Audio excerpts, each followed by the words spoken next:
Friends, आज हम पढ़ने जा रहे हैं जैनिज्म के बारे में। जैनिज्म में आज हम क्या क्या पढ़ेंगे, सबसे पहले हम वो कंटेंट देख लेते हैं। सबसे पहले हम पढ़ेंगे जो वर्धमान महावीर थे, उनके जन्म से लेकर कैवल्य प्राप्त करने तक, उसके बाद उनकी मृत्यु तक। उसके बाद हम पढ़ेंगे जैनिज्म की डिटेल। उसके बाद हम पढ़ेंगे कि जैनिज्म ने गॉड को किस रूप में माना है। उसके बाद हम पढ़ेंगे जैनिज्म कैसे दो भागों में बट गया।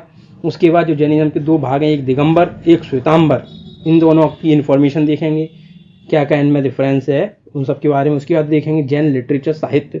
उसके बाद जैन काउंसिल्स पहली और दूसरी जो काउंसिल्स होंगी उनके बारे में देखेंगे। उसके बाद देखेंगे बुद्धिज्म और जैनिज्म में क्या क्या सिमिलरिटीज़ हैं, क्या क्या डिफरेंस हैं। चलिए अब आगे बढ़ते हैं। उससे पहले आप मेरे चैनल को सब्सक्राइब करें, बेल आइकन दबाएं, प्लीज़ सब्सक्राइब कर दीजिए। आपका कुछ नहीं, केवल एक सब्सक्राइबर जाएगा, लेकिन अगर मुझे सब्सक्राइबर मिल जाएंगे तो मेरा चैनल मोनेटाइज हो जाएगा। मुझे कुछ नहीं तो थोड़ी सी अर्निंग हो जाएगी। मेरी ऑफलाइन कोचिंग पूर्ण रूप से बंद हो चुकी है, सब बंद हो चुका है। इसलिए प्लीज़ आप लोग सब्सक्राइब कर दें, इससे धीरे धीरे मैं अपने चैनल को ग्रो करा लूँगा। प्लीज़ आप लोग सब्सक्राइब करें, आपको मैं अच्छे से अच्छी वीडियो दूंगा। आप जो जो कमेंट में डालें, जैसी आपको वीडियो चाहिए, जिस टॉपिक के ऊपर चाहिए, उस टॉपिक के ऊपर अच्छी से अच्छी वीडियो दूंगा। आप प्लीज़ मेरे चैनल को सब्सक्राइब करें, बेल आइकन दबाएं, वीडियो को ज़्यादा से ज़्यादा शेयर करें। चलिए अब आगे बढ़ते हैं। जैनिज्म, सबसे पहले जैनिज्म के टीन एंड्स ऑफ जैनिज्म। पहला, 3 ज्वेल्स या फिर 3 रत्न किसको कहते हैं, जिसको कहते हैं जैनिज्म में। पहला, right faith, right knowledge, right action, सम्यक दर्शन, सम्यक जनन मतलब सम्यक ज्ञान, सम्यक चरित्र। ठीक है। 5 डॉक्ट्रिन ऑफ जैनिज्म, 5 सिद्धांत जो जैनिज्म के हैं। पहला, अहिंसा, किसी की हानि मत करो, कभी हिंसा मत करो, किसी को मारो मत। दूसरा, सत्य, सदैव सत्य बोलो, कभी झूठ मत बोलो। Do not speak a lie. अस्तेय, डू नॉट स्टील, कभी चोरी मत करो। अपरिग्रह, डू नॉट एक्वायर प्रॉपर्टी, कभी भी किसी चीज का संचय मत करो। ब्रह्मचर्य, ऑब्जर्व कंटिनेंस मतलब ब्रह्मचर्य अपनाएं। वैवाहिक जीवन इस तरीके के जीवन में ना पड़े, भौतिक जीवन में ब्रह्मचर्य अपनाएं। ठीक है। वो ऊपर लिखा है, started by lord Mahavira 6th century BC, Jainism को आरंभ किया था। There are 24 great teachers, the last of whom was Lord Mahavir. These teachers were called तीर्थंकर, मतलब जो 24 तीर्थंकर जैनिज्म में, इनको तीर्थंकर कहते हैं। उनके जो गुरु व भगवान होते हैं, सबसे पहले ऋषभदेव थे, सबसे आखिरी लॉर्ड महावीर हैं। ठीक। चलिए अब आगे बढ़ते हैं। इसमें हम पढ़ते हैं वर्धमान महावीर की जन्म से लेकर अंत तक। वर्धमान महावीर का जन्म हुआ कहाँ पे? जांत्रिक क्लैन में 540 BC में, जो कि कुंडग्राम विलेज में था, नियर वैशाली। मैंने आपको पहले ही बताया था, जो 16 महाजन पर पढ़ाए थे, कि जांत्रिक क्लैन क्या है, रिपब्लिक है एक, जहाँ से एक रिपब्लिक से बुद्ध भगवान निकले, वहीं से महावीर निकले। क्लैन अलग अलग थे, लेकिन दोनों गणतंत्र थे, राजतंत्र नहीं थे। 30 साल की उम्र में महावीर ने घर छोड़ दिया। 12 सालों तक इन्हें तपस्या की। ऑस्टेरिटी मतलब तपस्या, ही प्रैक्टिस्ड ऑस्टेरिटी, ऑस्टेरिटी मतलब तपस्या। 12 सालों तक इन्हें तपस्या की। उसके बाद इनको कैवल्य की प्राप्ति हुई। इन्होंने अपना पहला प्रचार sermon पहला कहाँ पे दिया, क्या कहते हैं, भाषण जो भी है, मतलब क्या कहते हैं, मैं बिल्कुल sermon इंग्लिश में ध्यान आ रहा, हिंदी में ध्यान नहीं आ रहा। पहला sermon इन्होंने पावा में दिया। पावा कौन सा स्थान है, जहाँ पर बुद्ध ने महापरिनिर्वाण करने से पहले भोजन खाया था, आखिरी भोजन पावा में खाया था बुद्ध ने। ठीक है। वहीं पे इन्होंने अपना पहला sermon दिया था। हर एक तीर्थंकर को कोई एक सिंबल मिलता है, उसी प्रकार महावीर को भी एक सिंबल दिया गया। किसका सिंबल? शेर, लॉइन। ऐसी अलग अलग, जैसे कि मेरे को इतना पता नहीं है मैं ज़्यादा कि ऋषभदेव को मैंने जितना देखा है, मैं घूमने गया हूँ, तो ऋषभदेव को मेरे ख्याल से वो है हिरण है या कुछ है, कैसे, अब जो भी है, हर एक को एक अलग अलग मिलता है। किसी को हिरण, किसी को कुछ अन्य जानवरों का सिंबल। इस तरीके महावीर को शेर का सिंबल मिला है। महावीर जी की मृत्यु 72 साल की उम्र में 468 BC में पावापुरी बिहार में हो जाती है। ठीक है। ये इनकी पूरी जन्म से लेकर केवल से लेकर मृत्यु तक का पूरा जो आपको डिटेल थी वो दी गई। चलिए अब आगे बढ़ते हैं। The concept of God in Jainism God को किस तरीके से मानता है। पहला point, Jainism believes that the universe and all its substances और entities are eternal. It has no beginning और end with respect to time. Universe runs on its own accord by its own cosmic laws. Jain धर्म कहता है कि जो ब्रह्मांड है वह शाश्वत है। यदि हम ब्रह्मांड को देखें कि कब शुरू हुआ कब अंत होगा, तो इसका कोई ना तो आदि है ना ही अंत है, जैसे हम भोले बाबा के लिए कहते हैं। इनका कोई छोर नहीं है, इनका कोई आदि अंत नहीं है। इसी तरीके से जैनिज्म ब्रह्मांड को मानता है, इसका कोई आदि अंत नहीं है समय के अनुसार अगर देखें तो। ब्रह्मांड शाश्वत है, पहले भी था, आज भी है, हमेशा रहेगा। और ब्रह्मांड किस तरीके से कार्य करता है, वह अपने नियमों के अनुसार अपने नियम स्वयं बनाता है, उन्हीं नियमों के अनुसार ब्रह्मांड चलता है, ये कहता है जैनिज्म। फिर हम सेकंड पढ़ते हैं, सेकंड वाला पढ़िए। All the substances changes or modify their form continuously. Nothing can be destroyed or created in the universe. इसका मतलब है सभी पदार्थ जो कि ब्रह्मांड में हैं वे अपना स्वरूप बदल लेते हैं मगर कभी नष्ट नहीं होते। केवल स्वरूप बदल लेंगे, नष्ट कभी नहीं होंगे। पहला point, there is no need for someone to create और manage affairs of the universe. ब्रह्मांड को अपने आप को प्रबंधित करने के लिए किसी बाहर के व्यक्ति की आवश्यकता नहीं है, वह स्वयं ही अपने आप को प्रबंधित कर लेगा और किसी चीज को यदि क्रिएट करना हो तो उसको भी कर लेगा। दूसरा, hence Jainism does not believe in gods as a creator, survivor और डिस्ट्रॉयर ऑफ द यूनिवर्स। वही सीधी बात है जो हम मानते हैं अपने धर्म में। हिंदू धर्म में क्या माना जाता है, ब्रह्मा जी ने निर्माण किया पृथ्वी का, विष्णु जी उसको चला रहे हैं, सर्वाइवर हैं उसके, सर्वाइवल मतलब लोगों को चला रहे हैं। उसी तरीके से भोले बाबा डिस्ट्रॉय करते हैं। लेकिन जैनिज्म इन चीज़ों में बिलीव नहीं करता कि गॉड को वो एक क्रिएटर, सर्वाइवर और डिस्ट्रॉयर के रूप में नहीं देखता जैनिज्म। ये साफ साफ लिखा है दूसरे पॉइंट में। फिर आ जाइए, however Jainism does believe in god not as a creator but as a perfect being. Jainism भगवान को एक क्रिएटर, निर्माता के रूप में ना देखकर एक परफेक्ट व्यक्ति के रूप में देखता है। परफेक्ट व्यक्ति, जीवित व्यक्ति, परफेक्ट, बस वो परफेक्ट है। जैनिज्म का ये कहना है, उसमें ना कोई अवगुण है ना ही कोई गलत आदत है, बस परफेक्ट है, जैसा हम परफेक्ट व्यक्ति समझते हैं वैसा है भगवान। उसने कहा क्रिएटर नहीं है वो। सॉरी। पहला point, when a person destroy all his karmas he become a liberated soul, he lives in a perfect blissful state in moksha forever. इसमें जैनिज्म का कहना है सॉरी, जब व्यक्ति अपने सभी कर्मों को नष्ट कर देता है तो वह अपनी आत्मा से मुक्त हो जाता है और मोक्ष की जो अवस्था होती है उसको महसूस करता है, उसका पूर्ण आनंद लेता है।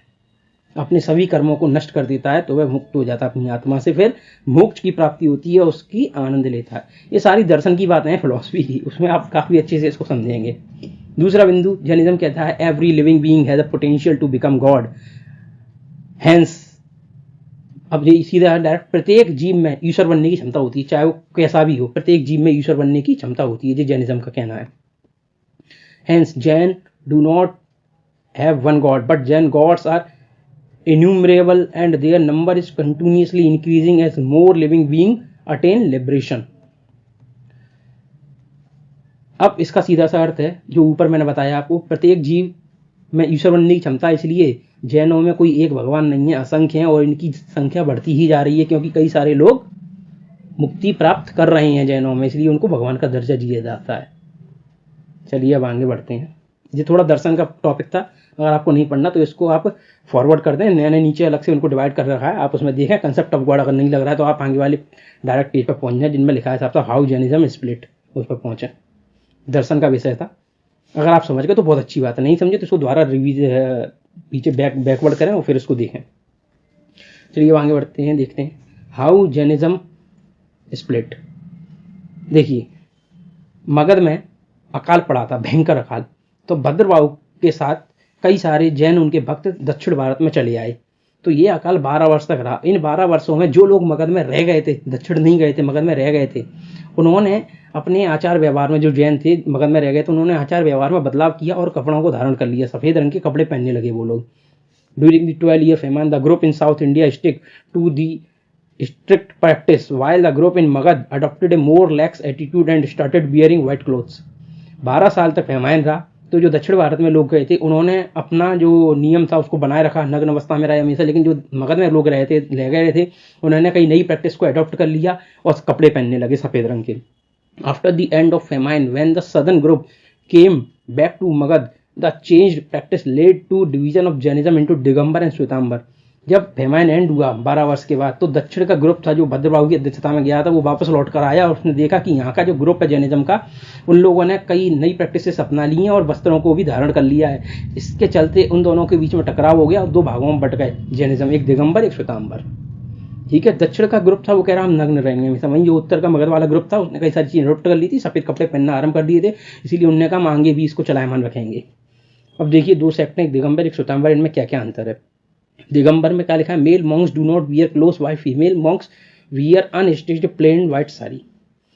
मतलब मेल मॉन्क्स कुछ नहीं पहन सकते, हमेशा नग्न रहेंगे, जबकि फीमेल मॉन्क्स हैं वो एक साड़ी पहन सकती हैं सफेद रंग की। वहीं श्वेतांबर कहते हैं चाहे मेल हो चाहे फीमेल, दोनों लोग सफेद कपड़े पहन सकते हैं।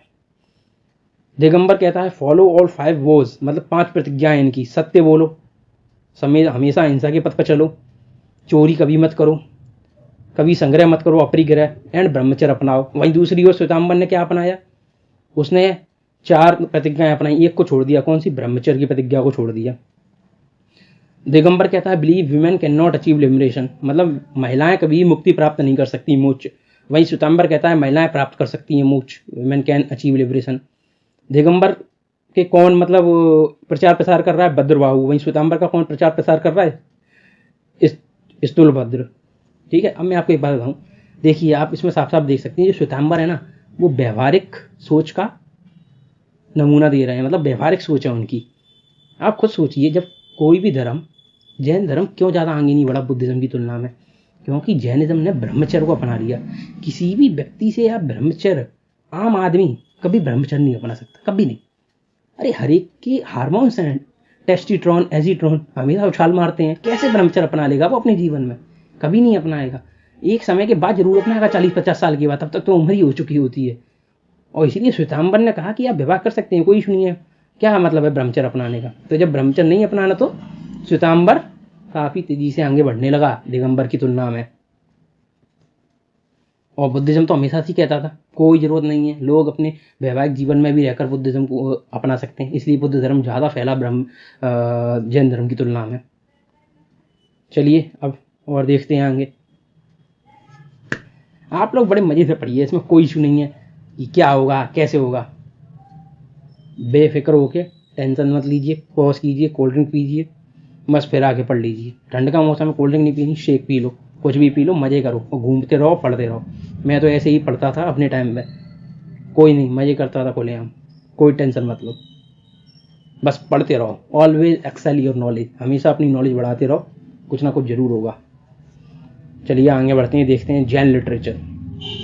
एक होता है अगम, एक होता है नॉन अगम, 2 प्रकार के जैन लिटरेचर होते हैं। अगम कौन से लिटरेचर हैं, जिनमें जो महावीर ने जो टीचिंग्स बोली हैं उनको संकलित किया गया, उनको कहते हैं अगम। और नॉन अगम जो है, जो अगम है उनकी कमेंट्री, उनका सारांश लिखा गया, उनको एक्सप्लेन किया गया कि वो क्या चीज़ है, उनके सारांश को। और इसके साथ साथ कई जो बाद के मॉन्क्स आए हैं, महान मॉन्क्स और उनकी नन्स और स्कॉलर्स, उनकी भी टीचिंग्स को उसमें डाल दिया गया है, तो उसको कहते हैं नॉन अगम लिटरेचर। ठीक है, अगम नॉन अगम समझ गए।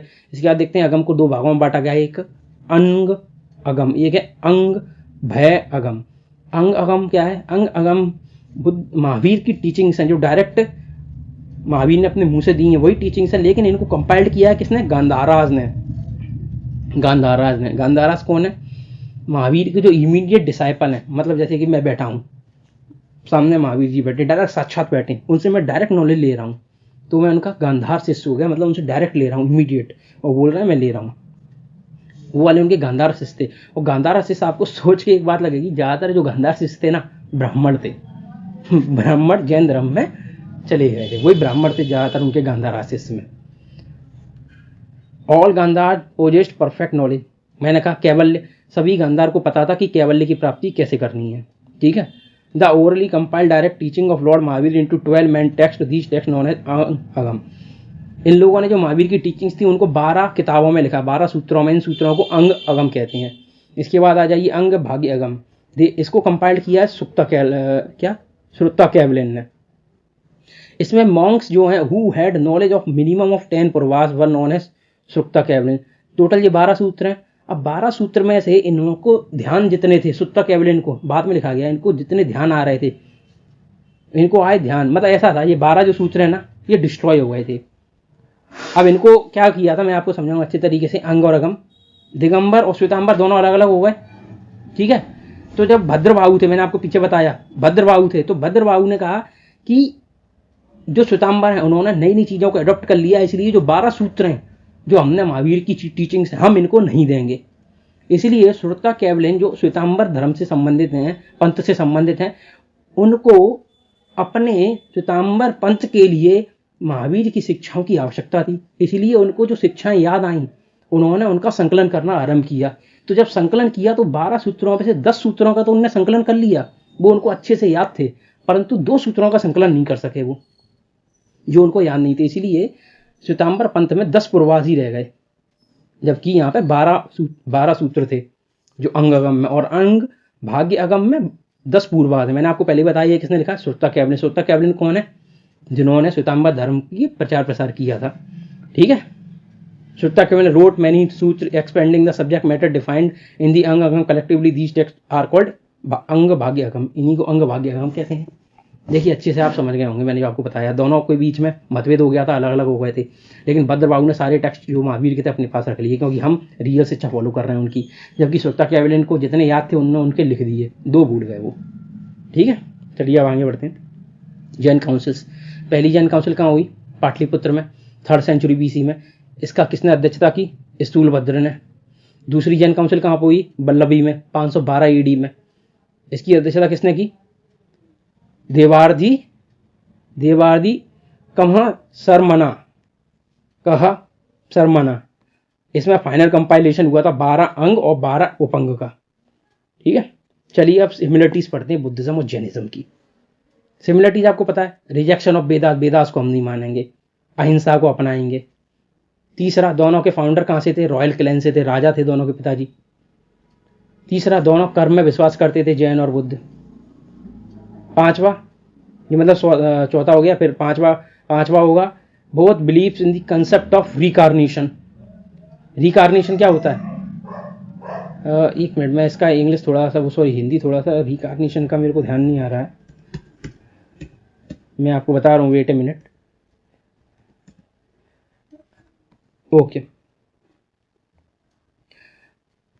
पुनर्जन्म में दोनों विश्वास करते थे।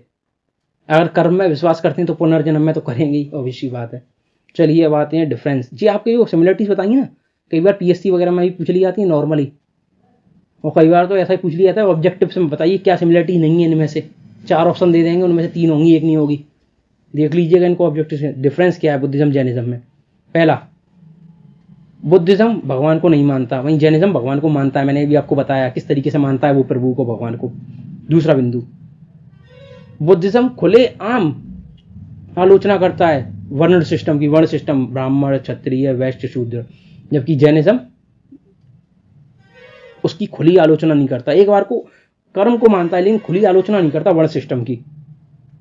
बुद्ध कहते हैं मध्य मार्गी बनो, मध्य पथ पर चलो, वही जैनिज्म कहता है सारे कपड़े त्याग दो। ठीक, चलिए इस प्रकार आपका जैनिज्म समाप्त होता है। आप मेरे चैनल को सब्सक्राइब करें और बेल आइकन दबाएं, वीडियो को ज़्यादा से ज़्यादा शेयर करें। प्लीज़ चैनल सब्सक्राइब कर दें प्लीज़। Thank you.